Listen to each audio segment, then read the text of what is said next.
Hello student, मेरे को पता है आप बीएससी फाइनल ईयर के बच्चे हैं जो कि हैं वो फिजिकल केमिस्ट्री में उनके लिए नोट्स या उनको मैं प्रत्येक टॉपिक अच्छे से पढ़ाने के लिए कोशिश करूँगा।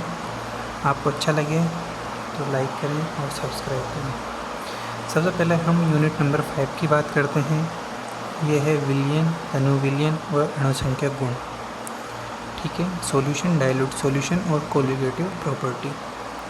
सबसे पहले बच्चों, विलयन क्या होता है? विलयन की सिंपली डेफिनेशन होती है विलेय और विलायक का समांगी मिश्रण विलयन कहलाता है, जिसको हम निम्न समीकरण से व्यक्त करते हैं। विलेय प्लस विलायक मिलकर बनाता है बेटा विलयन।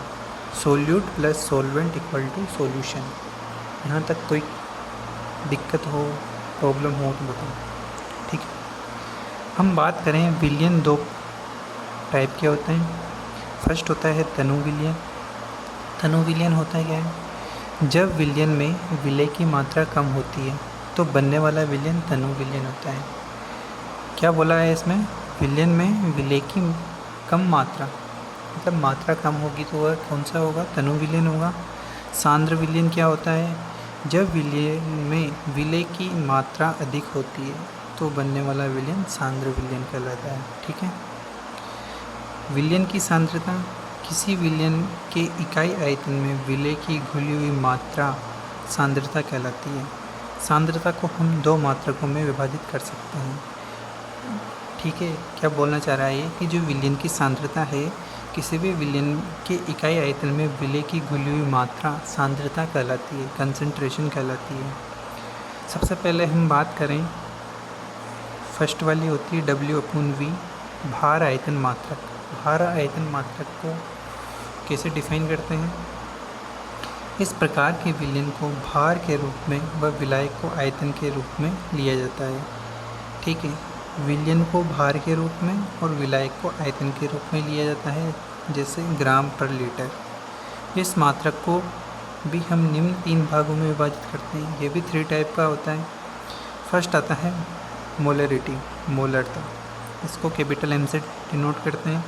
किसी विलयन में 1 लीटर आयतन में घुले हुए मोलों की संख्या मोलरता कहलाती है। यहाँ तक ये डेफिनेशन बहुत इम्पोर्टेंट है, 1 नंबर में आ जाती है। किसी विलयन में 1 लीटर आयतन में घुले हुए मोलों की संख्या क्या कहलाती है बेटा? मोलरता कहलाती है। 1 मोल इक्वल टू अणुभार, मोलिकुलर फॉर्मूला इसका लिखेंगे अपन। नंबर ऑफ मोल कैसे फाइंड आउट करेंगे? Number of mole find out करेंगे बेटा पदार्थ की मात्रा अपॉन अणुभार। ठीक है, यहाँ तक आपको समझना है। उसके बाद अपना देखिए आप, जो मोलरता को हम निम्न सूत्र से याद कर सकते हैं। मोलरता M इक्वल टू होता है पदार्थ की मात्रा अपॉन अणुभार into V into 1000। V volume of solution है। V यहाँ पे क्या है बेटा? Volume solution. तुल्यांकी भार कैसे निकालते हैं अपन? अणुभार अपॉन H+ion। जो अपना तुल्यांकी भार होता है वो कैसे निकलता है बेटा? अणुभार अपॉन H+ion। अब यहाँ पे एक क्वेश्चन है, क्वेश्चन देखिएगा बेटा। 0.25 m वाले विलयन की मोलर सांद्रता बताइए। ठीक है, सबसे पहले अपने पास जो फॉर्मूला था मात्रा इंटू 1000 अपॉन अणुभार इंटू V, यही था।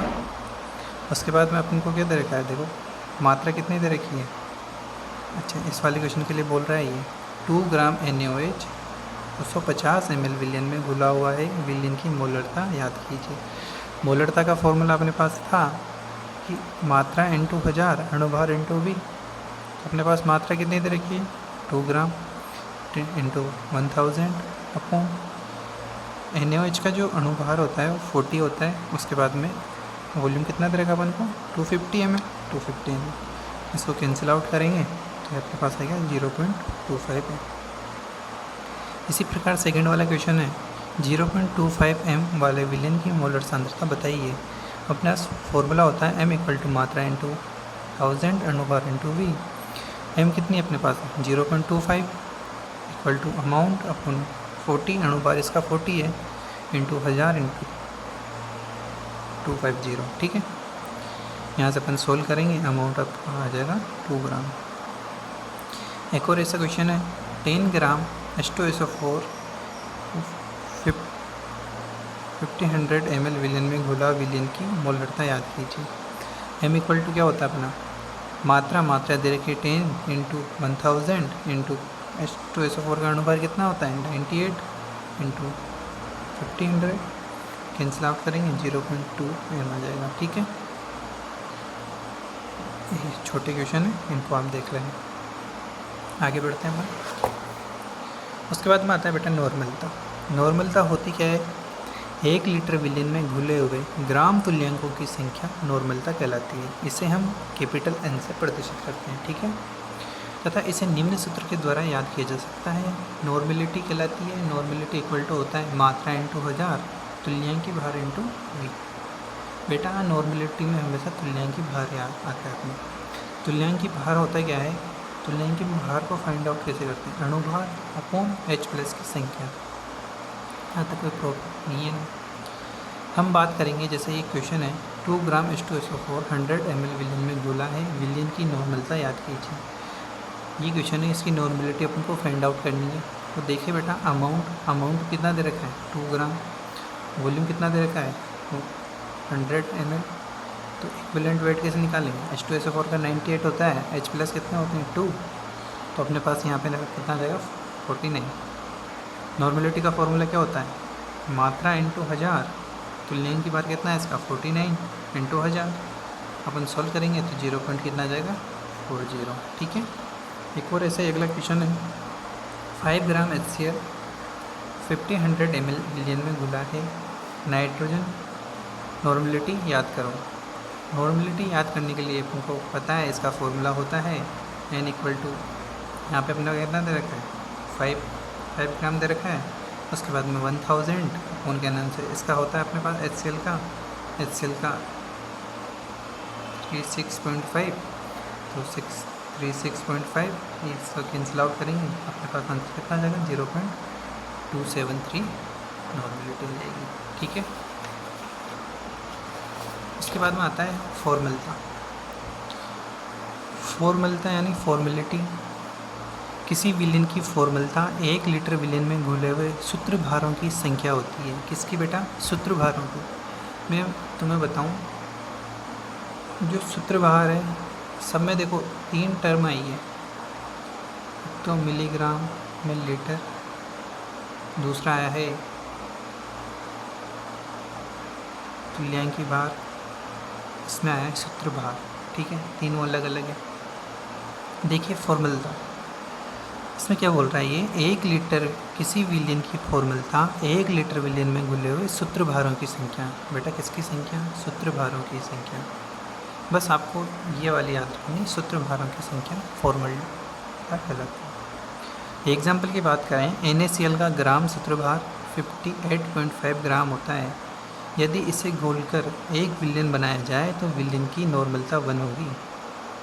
फॉर्मेलिटी का फॉर्मूला होता है अमाउंट इंटू 1000 इंटू अणुभार इंटू VmL।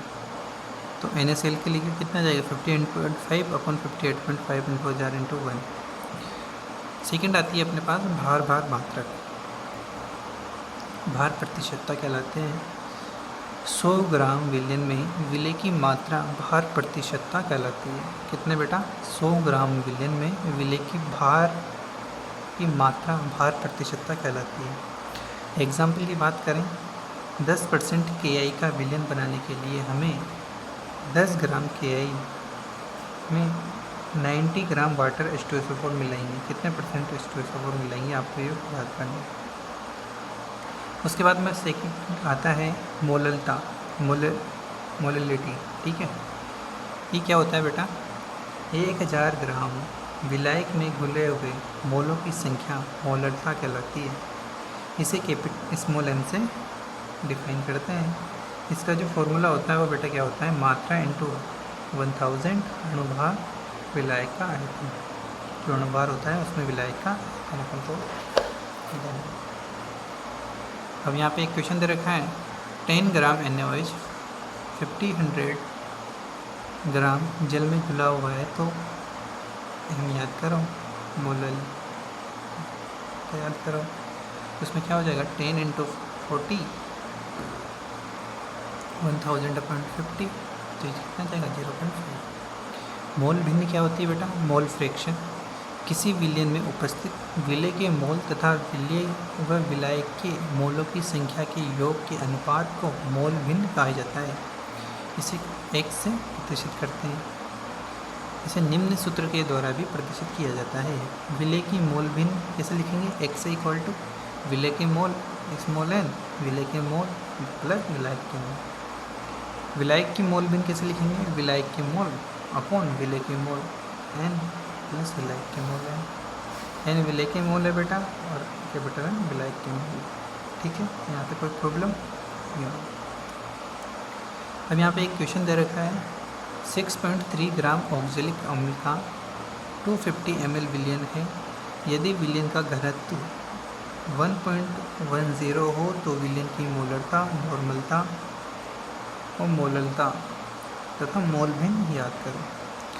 अपन बात करें ऑक्जेलिक एसिड का जो फॉर्मूला होता है वो COOH plus H2O। Molar mass कितना हो जाएगा बेटा इसका? 24 + 64 + 2 + 2 इक्वल टू इसका टोटल होगा 126 ग्राम। ठीक है बेटा, अपन इसका तुल्यांक की बाहर निकालें। तुल्यांक की बाहर अपन को पता है ये जो इनके टोटल अणु का भार होता है इसमें अपन H+ से डिवाइड कर देते हैं। उसका तुल्यांक की बार कितना आ जाएगा? 63 आ जाएगा। U इसमें भी दे रखा है 250 ml, अमाउंट कितना है 6.3 ग्राम। तो अपने पास अपन एक एक करके निकालते हैं। सबसे पहले अपने पास आएगी मोलरता। मोलरता क्या होती है? Amount into 1000 upon molar mass into VmL। ठीक है, इसमें अमाउंट कितना था? 6.3 इंटू 1000, मोलर मास कितना था? 12.6 इंटू 250। ठीक है, यहाँ से अपने पास आएगा 0.2 m। मोलरता की बात करें, amount upon molar mass into 1000 amount of solvent. आपको पता है कैलकुलेशन करनी है सिंपली, अपन को वैल्यू पता है, सब में वैल्यू रखते हैं, पुट कर देते हैं, ये अपना हो जाएगा। उसके बाद बात करते हैं अणु संख्यक गुणधर्म, कोलिगेटिव प्रॉपर्टी। वह गुणधर्म जो कि विलय व विलय के अणु की संख्या पर निर्भर करता है अणु संख्यक गुणधर्म कहलाता है। ठीक है, फर्स्ट है अपना परासरण दाब, सेकंड है हिमांक में अवनमन, थर्ड है क्वथनांक में अवनमन, फोर्थ है वाष्प दाब में परिवर्तन। एक एक करके बात करते हैं। सबसे पहले बात करेंगे हम परासरण दाब। परासरण दाब क्या होता है बेटा? जब दो अलग अलग सांद्रताओं के विलयन को किसी अर्ध पारगम्य झिल्ली द्वारा पृथक किया जाता है। क्या बोल रहा है बेटा ये? जब दो अलग अलग सांद्रता वाले, दो अलग अलग कंसंट्रेशन वाले विलयन सॉल्यूशन को आप जो अर्ध पारगम्य झिल्ली होता है उसके द्वारा पृथक किया जाता है तो विलायक के अणु कम सांद्रता से अधिक सांद्रता की ओर स्वतः प्रभावित होते हैं। आपको पता होगा कि हमेशा हाई से लो की तरफ जाता है। ठीक है, इस घटना को परासरण की घटना कहते हैं। बेटा इसको क्या बोलते हैं? परासरण की घटना कहते हैं। तथा इसके द्वारा उत्पन्न दाब को परासरण दाब कहते हैं। इससे पाई से प्रदर्शित करते हैं। ठीक है, परासरण दाब को हम एबे-नोलेट एक्सपेरिमेंट से समझ सकते हैं। इस प्रयोग में जब विलयन व विलायक को अर्ध पारगम्य झिल्ली द्वारा पृथक किया जाता है तो विलयन का तल h ऊंचाई तक विस्थापित हो जाता है। इसे हम निम्न चित्र से भी प्रदर्शित कर सकते हैं। परासरण दाब बेटा बताऊं आपको मैं, परासरण दाब वह दाब है जो कि विलायक पर लगाने वाला विलायक के स्वतः प्रवाह को रोक देता है। परासरण दाब बेटा वह दाब है जो कि विलायक के स्वतः प्रवाह को रोकता है। अब आपको बताऊं मैं, सॉल्यूशन है, सॉल्वेंट है। ठीक है, SPM अर्ध पारगम्य झिल्ली, यहाँ से क्या लग रहा है बेटा? परासरण दाब लग रहा है। ठीक है, ऐसे ही हम यहाँ पे बात करें, ये SPM है, सॉल्यूशन भरा है, सुपर सॉल्यूशन है, ये अपने ऊपर h हाइट तक बढ़ जाता है। ठीक है, उसके बाद में बात करें विसरण। बेटा विसरण क्या होता है? विसरण बात करें, जब दो गैसों को एक विलयन मिश्रित किया जाता है, जब दो गैसों को एक विलयन में मिश्रित किया जाता है तो दोनों तंत्र एक दूसरे में स्वतः मिश्रित हो जाते हैं। इस घटना को विसरण कहते हैं।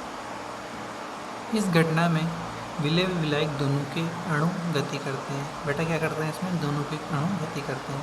जबकि परासरण की घटना में केवल विलायक के अणु ही गति करते हैं और इस गति को दाब लगाकर रोका जा सकता है। ठीक है, उसके बाद में हम बात करेंगे समपरासरी व समपरासरण दाबी विलयन। बेटा ये दो अलग अलग है, समपरासरी व समपरासरणी दाब विलयन। दो विलयनों में कोशिका संकुचन जब समान मात्रा में होता है तो दोनों विलयनों को समपरासरी विलयन कहते हैं। क्या बेटा क्या बोला गया है इसमें? जब दो विलयनों में कोशिका संकुचन जब समान मात्रा में होता है तो दोनों विलयनों को समपरासरी विलयन कहते हैं। समपरासरण विलयन क्या होता है? जब दो विलयनों को अर्धपारगम्य झिल्ली द्वारा पृथक किया जाता है और दोनों विलयन के तल समान बने रहते हैं, अर्थात विलायक के अणु की गति नहीं होती, तो ऐसे विलयन को समपरासरण विलयन कहते हैं। बेटा क्या हो रहा है इसमें? जब दोनों के तल मतलब जो दो विलयन को अर्धपारगम्य झिल्ली द्वारा पृथक किया जाता है तो दोनों विलयन के तल जो होते हैं वो समान बने रहते हैं, अर्थात विलायक के अणु की गति नहीं होती, तो ऐसे विलयन को क्या बोलते हैं बेटा? समपरासरण विलयन कहते हैं। परासरण दाब को मापने का जो यंत्र है बर्केल विधि। इसमें क्या होता है कि आप यहाँ पे एक ही रहता है, इसमें यहाँ पे विलय विलायक और सॉल्यूशन। ठीक है, दाब मापी लगा रहता है यहाँ पे एक ए जो कि यहाँ पे अपन इसके अंदर भरे होते हैं, ये SPM की झिल्ली अर्धपारगम्य झिल्ली है। इसको अपन मेजर कैसे करते हैं देखिए। इस विधि में काम आने वाले उपकरण को हम निम्न चित्र में प्रदर्शित कर सकते हैं। इस उपकरण में आंतरिक भाग में विलायक और बाहरी भाग में विलयन भरा होता है। ठीक है, परासरण के कारण विलायक विलयन में प्रवेश करता है जिससे कि विलायक का तल विचलित होता है। इस विचलन को रोकने के लिए विलयन पर अतिरिक्त दाब लगाया जाता है। इस दाब को परासरण दाब कहते हैं। इसका हम दाब मापी से याद कर सकते हैं। सेकंड आता है मोर्से फेरेजर विधि। इसमें बेटे क्या होता है? एक मोनोमीटर लगा रहता है जिसमें मैग्नीशियम भरा होता है, SPM होता है, विलायक होता है, विलयन होता है और मेटल का बना होता है और ये ऐसा होता है। इस विधि में काम आने वाले उपकरण में दो प्रकार के पात्र होते हैं। बाहरी पात्र में विलयन, बाहरी पात्र में बेटा विलयन है तथा आंतरिक भाग में विलायक भरा होता है। दो पात्र अर्धपारगम्य झिल्ली के द्वारा पृथक होते हैं, जो कि होते हैं अर्धपारगम्य झिल्ली द्वारा पृथक अलग अलग हैं। ठीक है, परासरण की क्रिया द्वारा विलायक विलयन में प्रवेश करता है। परासरण की क्रिया द्वारा बेटा विलायक विलयन में प्रवेश करता है, जिससे कि मैनोमीटर का पारा ऊपर विस्थापित हो जाता है। इस विस्थापन के आधार पर परासरण दाब पाई का मान ज्ञात कर सकते हैं। जो बेटा ये मोनोमीटर लग रहा है, ये प्रेशर के कारण ये ऊपर चढ़ने लग जाता है, जिससे अपन इसका मेजरमेंट कर लेते हैं। ठीक है, उसके बाद हम आते हैं फ्रेफर विधि। इसमें क्या होता है? इसमें बेटा मोनोमीटर लगा रहता है, इसमें विलायक भरा होता है, विलयन होता है। इस विधि मोर्से फेरेजर विधि के समान है। इस विधि में भी विलयन और विलायक अर्धपारगम्य झिल्ली के द्वारा पृथक करते हैं। परासरण की क्रिया विलायक विलयन में प्रवेश करते हैं, विलायक जो बेटा होता है वो विलयन में प्रवेश करते हैं। परासरण की क्रिया के द्वारा विलायक विलयन में प्रवेश करता है, जिससे कि विलयन का तल ऊपर चढ़ता है, जिससे विलयन का तल ऊपर चढ़ेगा, ऊपर चढ़ता है और मैनोमीटर का पारा चढ़ जाता है। इस विस्थापन के आधार पर परासरण का दाब का मान याद कर लिया जा सकता है। वेरी सिंपल है। उसके बाद हम आते हैं कॉपर फेरोसाइनेट की SPM का निर्माण। इसमें क्या होता है बेटा? देखिए, जैसा ही CuSO4 होता है, कॉपर सल्फेट का बना होता है, इसमें FeCN6 ठीक है। कॉपर फेरोसाइनेट की अर्धपारगम्य झिल्ली बनाने के लिए संदर्भ पात्र में कॉपर सल्फेट का विलयन तथा बाहरी पात्र में कॉपर फेरोसाइनेट का विलयन होते रहते हैं। ठीक है, जब विलयन में धारा प्रवाहित की जाती है, इलेक्ट्रिसिटी कंडक्ट की जाती है, तो Cu2 प्लस आयन व फेरोसाइनेट आयन संदर्भ पात्र की दीवार पर मिलते हैं। ठीक है, जहाँ निम्न अभिक्रिया होती है और कॉपर फेरोसाइनेट की अर्धपारगम्य झिल्ली निर्मित होती है। हम बात करें यहाँ पे 2Cu2 प्लस प्लस FeCN6 4, ये अपना क्या बनाएगा, Cu2 प्लस FeCN6 बना लेगा। तनु विलीनों का सिद्धांत अपन पढ़ते हैं। तनु विलीनों का सिद्धांत बात करें बेटा, जिस प्रकार से गैस के अणु पात्र में व्यवहार करते हैं उसी प्रकार तनु विलीन भी व्यवहार करते हैं। अतः हम गैसों के समान अणु विलीनों भी निम्न नियम दे सकते हैं। जो अपना R की वैल्यू होती है 0.821 लीटर एटमॉस्फेयर होती है। वांट ऑफ बॉयल का नियम, वांट ऑफ बॉयल का नियम अपन सबसे पहले पढ़ते हैं। बेटा इसमें क्या होता है कि इस नियम के अनुसार स्थिर ताप पर, बेटा किस पर, स्थिर ताप, कांस्टेंट टेम्परेचर पर किसी विलयन का परासरण ताप उसके आयतन के व्युत्क्रमानुपाती होता है। किसके व्युत्क्रमानुपाती होता है, उसके वॉल्यूम के व्युत्क्रमानुपाती होता है। पाई इक्वल टू पाई अब 1/v होता है। यहाँ पे समानुपाती स्थिरांक घटाएंगे तो यहाँ पे ये आपका पाई इक्वल टू क्या हो जाएगा, 1/v किसका होता है, c के इक्वल होता है, तो पाई समानुपाती c हो जाएगा। वांट ऑफ चार्ल्स का नियम क्या होता है बेटा, स्थिर आयतन पर, इस पर बेटा स्थिर आयतन पर किसी तनु विलयनों की सामान्य समीकरण द्वारा याद कर सकते हैं। We know that pi v equal to NST, तो यहाँ से v को नीचे ले जाएंगे, पाई इक्वल टू क्या हो जाएगा N/v/ST, पाई इक्वल टू क्या हो जाएगा CST। उपरोक्त दोनों समीकरण की सहायता से परासरण दाब पाई का मान याद किया जा सकता है।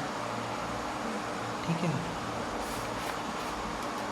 बेटा, नोट्स बना लेना इनका। ठीक है, ये एक क्वेश्चन दे रखा है, 3% यूरिया का 27 डिग्री सेल्सियस पर पाई का मान याद करो। तो यहाँ पे आपको पता है कि जो आपका R होता है इसकी वैल्यू दे रखी है आपको, इसका फॉर्मूला क्या होता है, pi v equal to NST, pi equal to N/v/ST। तो यहाँ से n की वैल्यू क्या जाएगी 3/60, तो 0.05, v इक्वल टू क्या जाएगा 100/1000 ml, तो 0.1 लीटर। पाई की वैल्यू उसमें रखेंगे आ जाएगा। तनु विलयनों की सामान्य समीकरण क्या होती है बेटा, उपरोक्त दोनों नियमों से हल सामान्य समीकरण प्राप्त कर सकते हैं। ठीक है, पाई समानुपाती 1/v, तो पाई समानुपाती t 1/v किसके इक्वल होता है, t के इक्वल होता है। ठीक है, तो यहाँ से अपने पास दोनों को अपन मिलाई क्या कर देंगे, पाई समानुपाती t/v, तो पाई इंटू v समानुपाती t, pi v equal to ST तनु विलयन की सामान्य समीकरण है। S तनु विलयन की S इक्वल टू क्या होता है, pi v/t 0.82 pi v equal to NST। ठीक है, वांट ऑफ आवोगाद्रो का नियम, तनु विलयनों के लिए आवोगाद्रो नियम। सामान्य ताप, सामान्य परासरण दाब, सामान्य ताप और सामान्य परासरण दाब, सामान्य आयतन पर तनु विलयनों में अणु की संख्या भी समान होती है। समान ताप, समान परासरण दाब, समान आयतन पर तनु विलयनों में अणु की संख्या भी समान होती है। इसको हम निम्न प्रकार से सिद्ध कर सकते हैं। सॉल्यूशन फर्स्ट है और सॉल्यूशन सेकंड है। इसमें पाई 1 है, v1 है, t और n1 है। पाई 1 v1 t1 n2, एक n1 है एक n2 है। ठीक है, अब बेटा अपन बात करें पाई 1 v1 इक्वल टू क्या हो जाएगा n1 st, सेकंड हो जाएगा पाई 1 v1 equal to n2 st। समीकरण 1 व 2 से n1 st1 equal to n2 st2, तो यहाँ से आपका ये तो कैंसिल आउट हो जाएगा, तो यहाँ से क्या बचेगा आपका n1 इक्वल टू n2। परासरण दाब का सैद्धांतिक मापन, परासरण दाब को हम तनु विलयनों की सामान्य समीकरण द्वारा याद कर सकते हैं। We know that pi v equal to NST होता है, तो यहाँ से आपका पाई इक्वल टू v को अपन डिवाइड में ले जाएंगे तो n/v/ST, तो n/v क्या होता है c, तो पाई इक्वल टू क्या हो जाएगा बेटा CST। उपरोक्त दोनों समीकरण की सहायता से परासरण दाब पाई का मान याद किया जा सकता है। ठीक है, यहाँ पर अपन पाई की वैल्यू कर लेंगे। उसके बाद में आता है आपका बेटा वाष्प दाब में अवनमन। वाष्प दाब में अवनमन क्या होता है बेटा?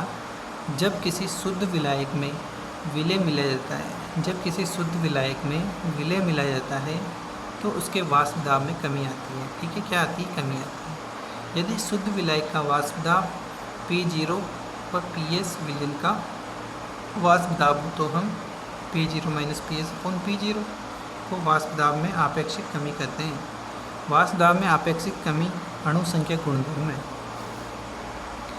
राउल के नियम के अनुसार वाष्प दाब में आपेक्षिक कमी निम्न समीकरण के द्वारा दी जाती है। आपको पता होगा P0 minus PS/P0 N upon capital N upon small n विलायक के मोल है और स्मॉल m किसके है? विलय के मोल है। यदि विलयन अत्यंत तनु हो तो हम लिख सकते हैं capital N equal to less than n P0 minus PS/P0, तो ये क्या हो जाएगा? Small m n upon capital N। उपरोक्त समीकरण को तनु विलयन को राउल का नियम कहते हैं। इसका बेटा राउल का नियम कहते हैं। जो ये है ना, इसको अपन क्या बोलते हैं बेटा? राउल का नियम कहते हैं। राउल के नियम का वैकल्पिक कथन क्या होता है बेटा? वी नो डेट अपन जानते हैं P0 minus PS/P0 equal to N upon capital N plus N। तो यहाँ से अपन को इसमें से अपन जैसे 1 में से माइनस करें दोनों टर्म को, तो 1 माइनस P0 माइनस PS/P, इधर भी 1 से माइनस करेंगे 1 minus N upon capital N plus N। यहाँ से अपन इधर एलसीएम लेंगे तो ये आपका P नोट से P नोट कैंसिल आउट हो जाएगा, इधर स्मॉल n से स्मॉल n कट जाएगा। आपका सिंपली क्या जाएगा? PS समानुपाती N upon capital N plus small. ठीक है, अर्थात किसी विलयन का वाष्प दाब विलायक के मोल भिन्न के वाष्प दाब के समानुपाती होता है।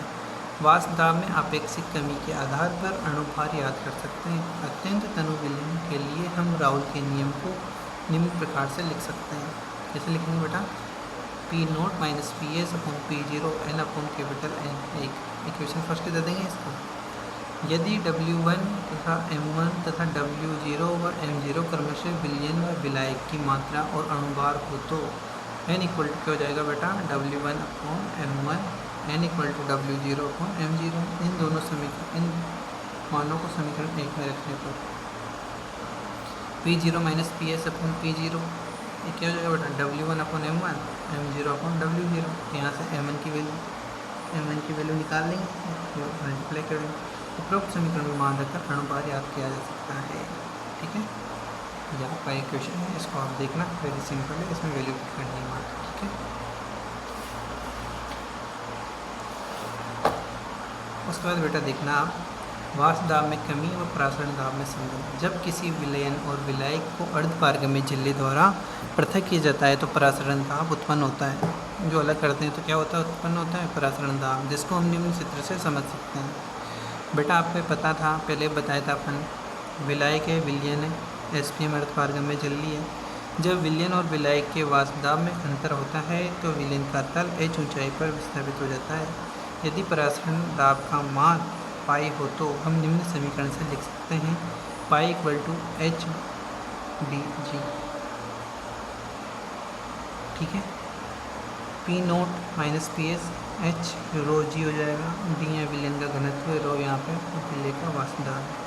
समीकरण 1 व 2 को डिवाइड कर देंगे, pi upon P0 minus PS HdG upon H रो G D अपॉन Q। वाष्प का व्यवहार गैस के समान होता है, अतः हम गैस के नियम को वाष्प दाब पर लागू कर सकते हैं। ठीक है, वाष्प पर आदर्श गैस समीकरण लागू करने पर PV इक्वल टू RT होता है। V इक्वल टू क्या हो जाएगा बेटा? RT upon P। यदि वाष्प का घनत्व रो है तो रो इक्वल टू क्या हो जाएगा? M upon V। M upon V हो जाएगा। रो का मान 5 से 4 में रखने पर यहाँ पे रो का मान रखते हैं तो रो इक्वल टू क्या हो जाएगा बेटा? M upon RT upon P। ऊपर आ जाएगा PM इक्वल टू RT। समीकरण 6 से मान समीकरण 3 में रखने पर, जो यहाँ पे इक्वेशन 6 रो का मान अपन इक्वेशन 3 में रखने पर, तो pi upon P0 minus PS RTD PM Raul के नियम से जो पलट जाएगा, पलट गया। यहाँ से अपन को निकलेंगे, यहाँ से अपन इसके इक्वल समान बताएंगे पाई के। M equal to RTD constant होता है अर्थात वाष्प दाब में अपेक्षित कमी प्रसरण दाब के समानुपाती होती है। वांट ऑफ समीकरण क्या होती है बेटा? Pi V equal to N R T, यहाँ से वी को नीचे भेजेंगे, pi equal to N upon V R T, equation 2 है, जो कि हम पहले P zero minus P S upon P zero pi P into M upon R T D, equation 3 है। ठीक है, उसके बाद में D upon D equal to क्या होता है? एम अपॉन वी होता है, तो यहाँ से अपने वी की वैल्यू निकल के आ जाएगी एन एम अपॉन डी। समीकरण 2 4 से अपन यहाँ से दोनों को वैल्यू पुट करेंगे तो इक्वेशन 5 आ जाएगी। समीकरण 5 में पाई का मान समीकरण 3 में रखने पर यहाँ पे समीकरण 5 और 3 से ये अपने पास डायरेक्ट आ जाएगा P zero minus P S upon P zero N upon capital. यहाँ तक आप पढ़ना बेटा और इसके नोट्स बनाना। ठीक है।